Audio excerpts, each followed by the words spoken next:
Dr. Hendrik Verwoerd of the National Party of South Africa once stated that black people are incapable of civilization. To what extent do you think that dehumanization informed the policies of apartheid? Well, apartheid was there ever since the advent of the white arrival in 1652. But in 1948, when the Nationalist Party came into power, and Hendrik Verwoerd was the intellectual prophet of the theory of apartheid.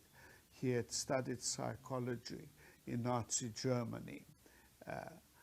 So he was the theoretician, so to speak, who made that sort of statement that the black man was not capable of civilization. He was also, as Minister of Native Affairs, in charge of a separate department in relation to education. And he introduced the Bantu Education Act.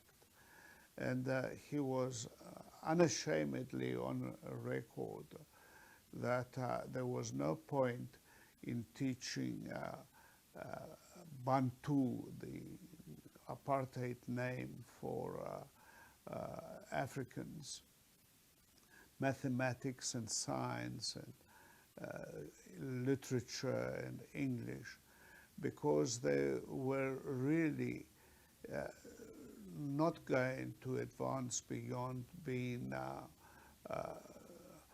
hewers of wood and drawers of water.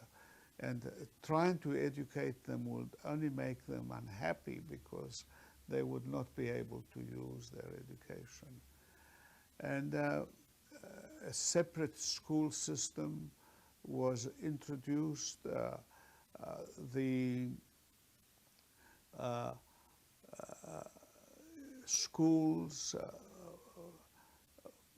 boycotted the introduction of that type of education.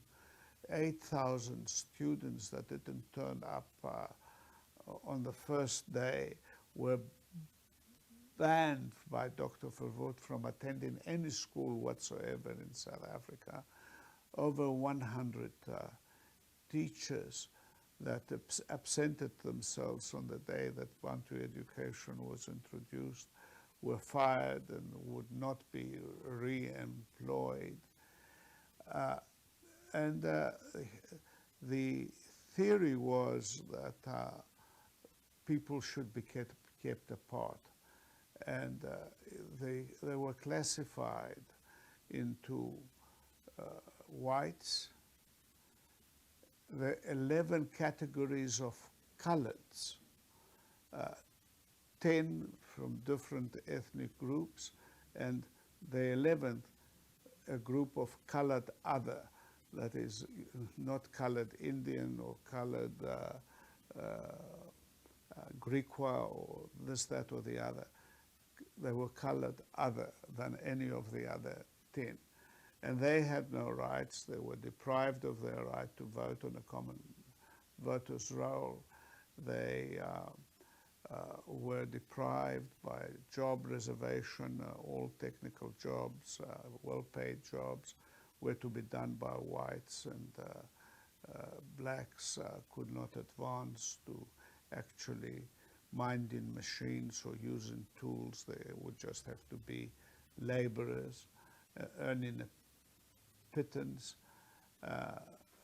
You couldn't worship in the same church. You couldn't travel on the same train or bus or tram. You couldn't go to schools which were non-racial, particularly church schools. The various churches had some very good schools, some of them more than 100 years old, producing leaders like Mandela and Tambo and even Mr. Mugabe. All those were forced to close down, and new Bantu education schools were introduced, and the two official languages were English and Afrikaans, and Dr. Verwoerd thought it, well, he wasn't alive then, but his successors